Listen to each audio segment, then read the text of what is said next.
we don't have a case where the Irishman is sent up to break the bad form or the good form that has happened so far. It's really lovely to be here with you. The closest I have been to you before is kind of jet setting through Stansted, and I haven't really been in this part of the world before. It's good to be here today. That's me. My wife was very happy to volunteer that I would take a picture of myself on my own without the family. If any of you are at that stage with small children, trying to get everybody looking the same direction at the one time is a little challenging. We're here today to speak primarily about the work of Postal Bible School, and that might be something that's familiar to you in one way or another. Postal Bible School at this stage is around about 65 years old, and I better check what time I started at so that I know when I'm supposed to finish. Postal Bible School started about 65 years ago, which in normal terms would mean it was time to retire. Thankfully, God has done a work through Postal Bible School that has meant that today it's not doing exactly the same things that it did when it first began, but there are a whole lot of things going on, like those visionaries that we've spoken about in the previous presentations. Postal Bible School also had Bert and Wendy Gray there at the beginning, and they began a work in Ireland which simply saw a need for one child in a rural church that didn't have a Sunday school, and they thought, we'll write a paper lesson so that a student can have a believing teacher who corresponds on a week-by-week and a month-by-month basis to share the scriptures through Postal Bible School. And what began with one student in Southern Ireland has grown to probably at its peak. We had almost 6,000 students in Ireland. But today, the lessons have been translated into lots of languages, and there are probably somewhere between 500,000 and 1 million boys and girls in maybe 40 languages that are doing those lessons in all different parts of the world. And I think my generation is possibly that generation that wants to conquer the world in a day. We want to know exactly what it is that the Lord is telling us to do to be useful in His service. And what's useful today began with somebody obeying a call to look after one Sunday school student. And I think the work of God goes on still like that today, that doing the little thing faithfully is hugely important. So that idea of meeting a Sunday school student, it really is that idea of taking that relationship that happens in the Sunday school class and seeking as best as possible to represent it without being present with the boy or girl. And it's gone now from Ireland to the world. Now, just in case anybody thinks I'm sitting over a huge ministry that reaches people in all parts of the world, there are divisions. You will see that BES have resources out in the foyer, and BES and Postal Bible School Ireland were originally one organisation. Today those have split. When my parents took over Postal Bible School in 1992, BES became the vehicle to develop those same lessons for other English-speaking countries and indeed for other languages. And so now today we look after Postal Bible School in Ireland, and there is another organisation called BES that develops that work and send those lessons out all across the world. And perhaps you're familiar, the banner across the top is the Bible Time resources that are shared by us and right across that network of Postal Bible Schools all across the world. So we partnerships still today. The lessons that we use are printed by BES, and they maintain the editorial process which we chip into, and BES continue to provide the resources to us. And we're in Postal Bible School in Ireland, and I suppose we have a unique set of challenges in Ireland. I'll talk a little bit more about that, but really we're one of the least evangelically founded countries in Ireland, in Europe, and we have seen the march of secularism faster than possibly any of the other nations. And so in Ireland we have quite a unique problem, and we're trying to do some things about that as the opportunities really erode quite fast. And one of the things that we're really doing at the minute, some years ago, some visionaries took the BES material and set up an organisation called Sun School to try and make those lessons digital, to gamify the lessons, and they've been working hard on that for many, many years. And what people didn't believe in at the beginning is now quite a useful resource. And so one of the challenges we face is trying to meet the need in a digital way, and we do that by these organisations. In many ways, we've tried to solve a digital problem in Ireland, but we feel a little bit like the boy with his lunch coming. We've brought a very small part, and the Lord has already done a huge work through some of these other people that we are able to aid in getting into schools and things like that. And so this year has been a lot about that. Postal Bible School has been a team sport from day one, right through my childhood growing up in the work.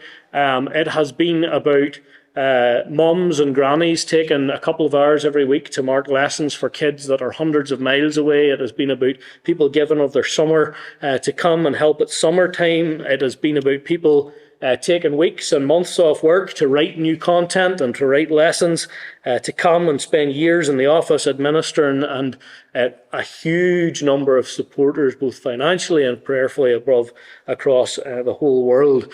And so Margaret and I lead this work, but that's our team of summer camp leaders, I think, from last year.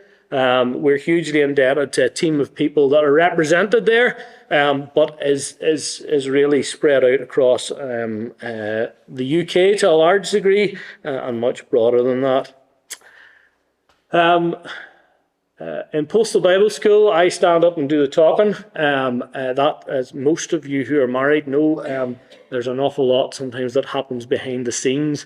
My wife Margaret is key responsible for the office work and leading the team there. And then we've got three girls, Rachel and Eva and Lauren. So if anybody's talking to my wife, remember that I got it right today. I accidentally said that we had 2 children at the last conference, which was a little hilarious. So that we're based in Coothill, which is just below the border with Northern Ireland, and we look after the work of Postal Bible School in the 26 counties of Southern Ireland. The use of the lessons is split in this way. We've got small numbers of students who do lessons at home, families that are quite often believing or have a sympathy to the message, who use the lessons at home. Maybe even children whose parents are not believers, but their grandparents are, and they're encouraged to do the lessons. We've got another group who use it as a resource in Sunday school lessons. Some of them believing teachers, some of them denominations with teachers who probably don't have a relationship with the Lord, and yet they're still charged with Sunday school, and so they take our material and they use that to teach the children. And then the largest number are in the schools. And the schools for a long time were open. Certainly some of the schools were open, and there was a big drive for religious education in the schools. That has began to change, and certainly there are a lot of cases where the ability to teach through these lessons in schools is being shut out because the agenda of the Board of Management or agenda of the parents of the children in the school is putting pressure on. You can't be teaching people that Moses turned a river into blood, and you can't be teaching these things because they're not palatable to our children, and so we're feeling that pressure. And the digital challenge, which I will talk about a bit more in a minute or two, is one of the ways that we're trying to approach when the thing is said that there are curriculum pressures, so we can't teach your lessons because of curriculum pressures.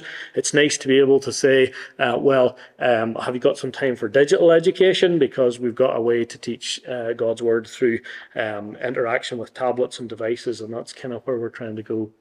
The routine work is the biggest part, and Margaret is responsible for an awful lot of that in and out of the office. There are about 3,600 students now, over 50 schools, and 175 volunteer markers who help with the work of marking lessons. We've got a 3-year syllabus at 5 different levels, which adds up to over 200 unique resources that we need to manage. And each year in the office, while we're still in the paper format, there are 200,000 movements of paper. So the lessons go to the kids, and they come back from the kids, and they go to the markers, and they come back from the markers, and they go to the kids. And that sometimes befuddles me. I don't know how many of those lessons go through our sitting room in the evenings whenever Margaret's trying to do a little bit of extra work, but almost every evening I come in, there's a crate on the floor and there's a pile on this side of the sofa and a pile on that side of the sofa.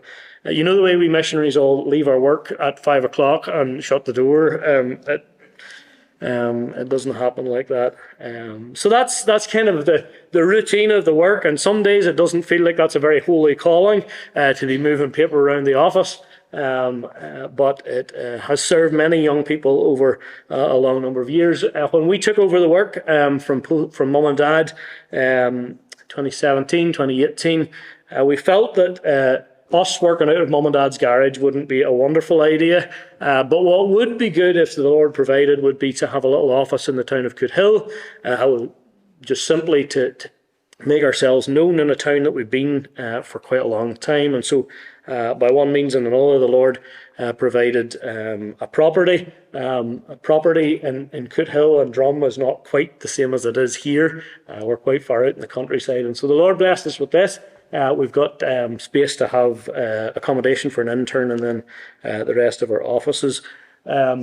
Margaret looks after the majority of the work. We've traditionally had somebody in a kind of intern role, which is not there this year. And then Dad continues, his background is in accountancy, and he continues to keep me right on all that stuff and deal with the day-to-day stuff. And then Annie is a local believer who's just completed 20 years in service, and she does an awful lot of the routine work along with Margaret. But we are probably in need in the next number of months to see that role filled, either for short or long term, to be able to give a little bit of help, especially as the digital work intensifies. We have another guy working in digital, and we'll talk about that in just a little minute. So Ireland, I'm sure when you live so close to Stansted, everybody here has been to Ireland. You go a couple of times a year. It's great that you have that facility. Many of you have probably been to Ireland. Is traditionally known as the land of saints and scholars. But that brings a certain grief with it, because as we look around, it really does not own that title. And we've seen in the second half of my life, really seen a huge erosion of those things that were based around the church and based around religion and a very conservative society. And the secularization has kind of just rushed on Ireland. We have a whole lot of young people in the country that really want to stand up and say, when everybody in Europe says we need to develop this, Ireland says, me first. And our errancy has kind of just hurtled on in that direction. On the other side of that, the church in Ireland grew up very much in the last 30 years, and it has become a diverse church, a small church, but an energetic church of a whole lot of different nationalities plugging into it. And while the organisation is small, the church right across Ireland is enthusiastic, and that's encouraging. And many of the young people that we connect to, Postal Bible School provides a kind of a way in which, through camps and some of our teaching programs, they kind of network together. And though the church is small, that's there. And so it's rushed on this journey of secularization. A little bit about the people.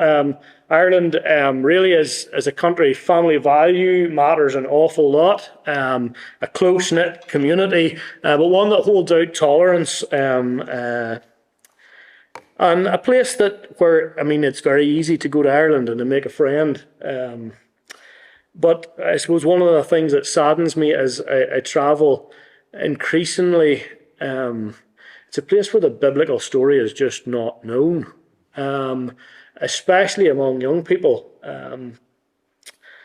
There are lots of instances I could tell of kids who hear a story for the first time from the Bible and are enraptured by it, and yet it's new to them and it's not common knowledge.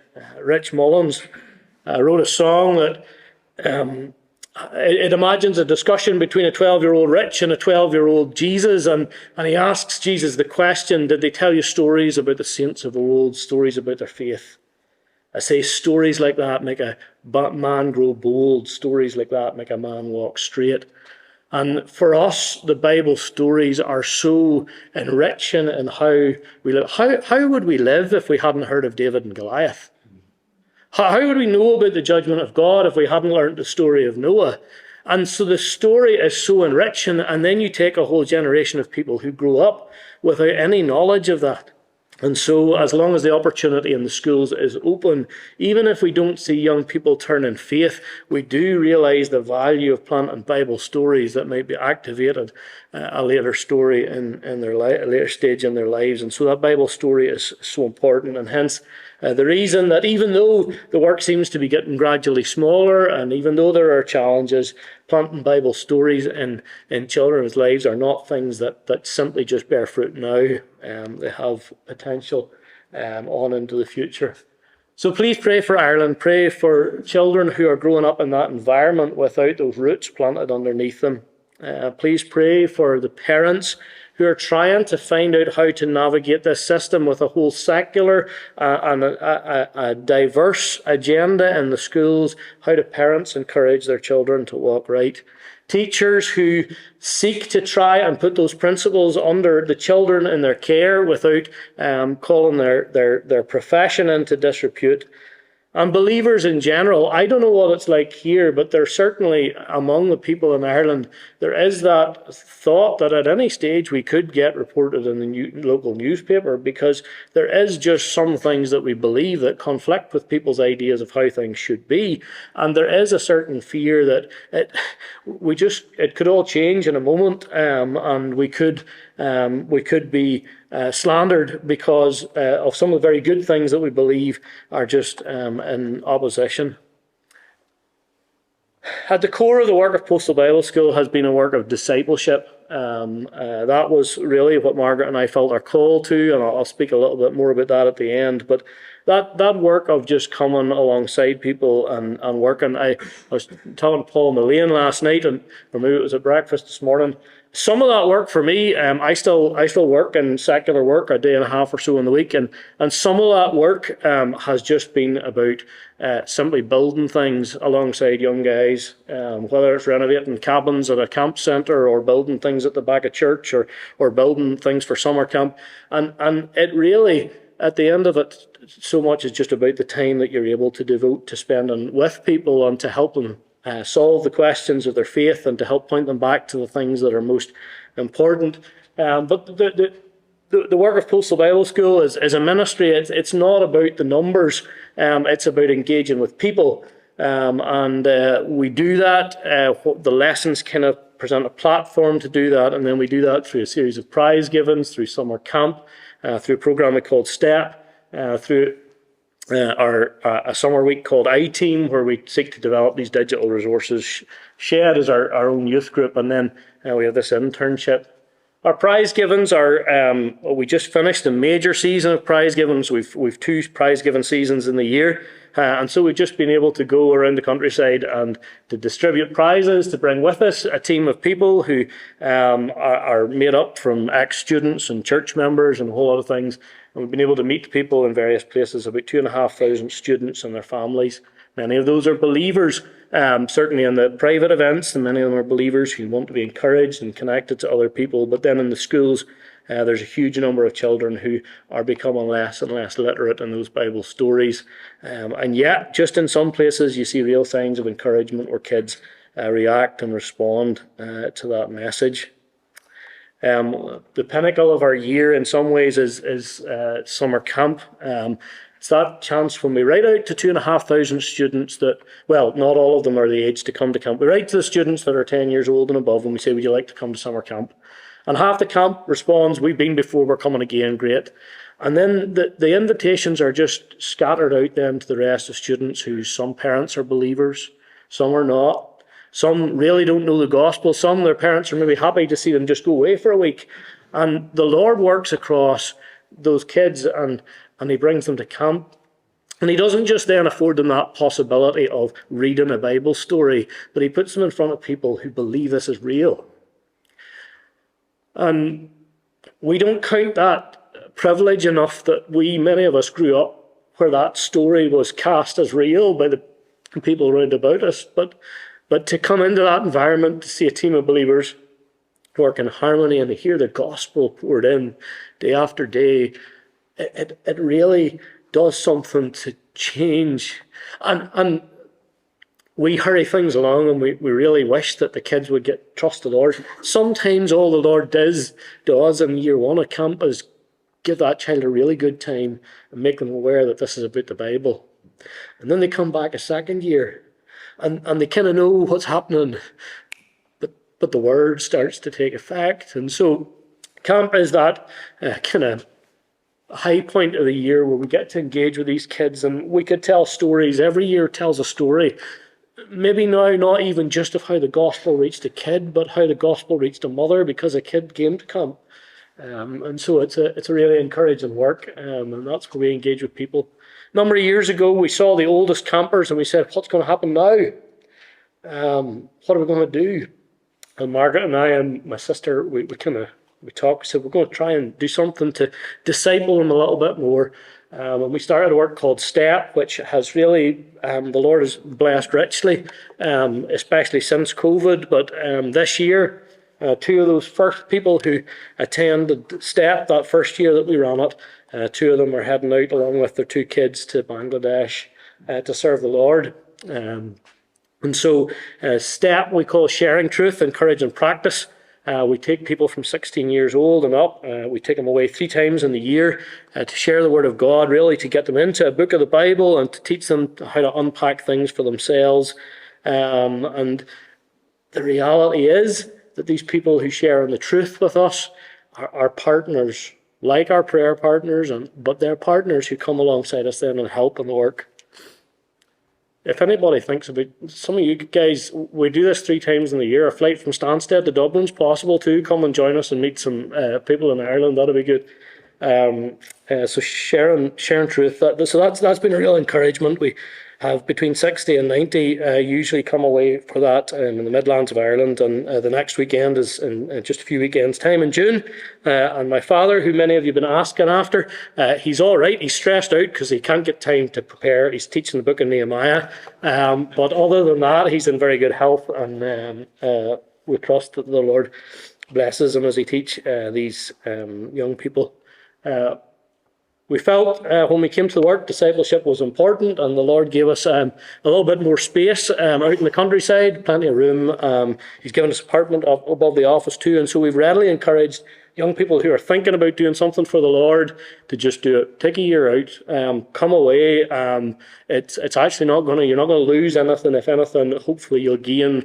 We've been blessed to have Catherine came from Canada, and Emma from Austria, Ruth from Austria. Nishal is still with us. That's when his wife from India. Nicola was from Germany. And so we've been blessed with people who've come where you don't have to speak a foreign language to come. But it's been good just to be able to have them live with us, and hopefully to learn. We trust that either through this means or another, the Lord would provide some help for the month from the September on. The whole digital challenge is one that's coming more to the fore. It's been talked about for decades now in Postal Bible School, but COVID did some things, and the kind of budgets for digital devices in schools have changed, and we're looking at the need to fulfil a digital need. The other problem is that I don't know how many of you are children of the digital age. I guess we all are to an extent, but people of that digital age have this problem that they want to hide behind a screen. And especially if the problem is embarrassing, like the sin problem. You don't want to present with the problem, you want to try and solve the problem digitally. And so there's some need to be able to engage with people and to allow them to find the things that they need to find in a private way. Of course, that discipling thing says that it really has to get out in the open eventually, but people need to begin to solve the problem sometimes. And so we've tried to solve the digital problem a little bit. Nishal, we took on, we decided that Nishal had come to Ireland to study and got involved in our STEP programme, and he was available in Ireland and began to cover Margaret's maternity, and then we gave him a role for a couple of years to try, and he's a programmer to do some things to tell the story digitally, and he's been our main liaison with Sun School and developing some of the in-house resources. We also do a thing called iTeam, and we try to bring together past campers and young people with creative talents, teachers, tech people, artistic people, and put them together for a week and use that to retell the Bible stories. Little short snippets, 5 minutes, 3 minutes, 2 minutes, put that together in order to tell again the Bible story that sits alongside the lessons. I'm nearly finished. Civil engineers can't do anything without drawing a diagram. We haven't understood it until we draw a diagram. And so this was a number of years. This idea of partnership comes out of this. We start Postal Bible School for us was, you can't disciple without being involved in a community. You have to have an engagement with people. You don't do it at a distance. And first of all, you need that community. Sometimes the community is messy. Sometimes it's troublesome. But you need a community. And as we engage in that community, our desire is that we share our story. And as we share our story, we don't just want to do that. We want to share our table, share our life space. In Close, Camp does that, and so do other things. And we share our faith, and we're blessed with partners in the gospel that have come through all that and that we now, with whom we share a calling. We thank lots of people for their partnership. We have partners in prayer, and for that we are very grateful. We have partners in service, and we maybe invite especially some of the young to consider whether that's something that they want to do with us or with someone else, to be partners in service. And then this whole work of digital is challenging, but it is a place where we build platforms for partnerships with these young people, to invite people to come to summer camp, to do all these other things that allow them opportunity with the gospel story. So thank you very much for your prayers. Thank you for your attention. I hope that I haven't done too badly. I think worse than the others, but I'll hand over and thank you very much. I'll talk to some of you later on.